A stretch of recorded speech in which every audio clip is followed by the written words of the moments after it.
j'ai eu un enseignement donc dans une école de jésuites, mais qui était le latin grec. Et c'était extraordinairement passéiste. C'est-à-dire, on étudiait l'histoire jusqu'au début du XXe siècle, la littérature pareil, on n'étudiait pas l'anglais sérieusement, ni le néerlandais, tout était centré sur le passé, le latin, le grec, la gloire de l'Église, etc. Bon, et la littérature classique. Donc quand je suis arrivé à l'université, je connaissais très peu de maths, je ne connaissais pas de ce qu'on appelait à l'époque les maths modernes, et donc je n'ai pas... C'était un choc.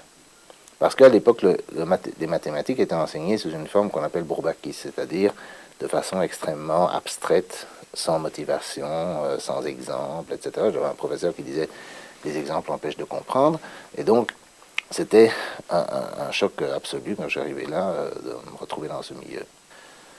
L'autre choc, c'est dans les cours de physique. C'était d'une part le fait que les cours de physique étaient donnés d'une façon, même si les gens ne se rendent pas compte, qui n'utilisait pas du tout le type de mathématiques qu'on étudiait, qui était très peu rigoureuse d'un point de vue mathématique, et donc ça me paraissait bizarre, ça me paraissait difficile à comprendre, parce que justement je ne l'étais pas, et j'ai été attiré vers la physique mathématique, c'est-à-dire l'application, l'intersection entre les mathématiques et la physique, parce que la physique me paraissait incompréhensible telle qu'elle était expliquée.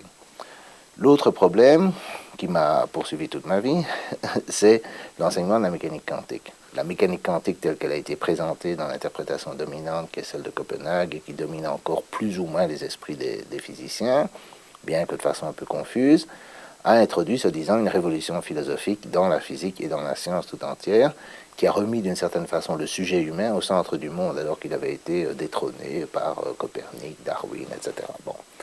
Et le slogan qu'on nous enseignait, c'était qu'on n'étudie pas le monde, mais la connaissance qu'on en a. Chose que j'ai toujours trouvée incompréhensible, parce que si on a une connaissance du monde, c'est qu'on parle déjà du monde. Et alors, qu'est-ce que ça veut dire? Et d'autre part, évidemment, on n'étudiait pas du tout le cerveau, la perception, les mécanismes qu'on appelle habituellement, qui seraient habituellement associés à l'idée de connaissance. Et donc, cette phrase n'avait aucun sens, et ça m'a vraiment perturbé très fort. Et je veux dire, le genre de réponse qu'on avait quand on posait des questions, c'était Bohr a tout expliqué. Bohr étant le fondateur de l'école de Copenhague. Et Bohr, quand on le lisait, c'était passablement incompréhensible.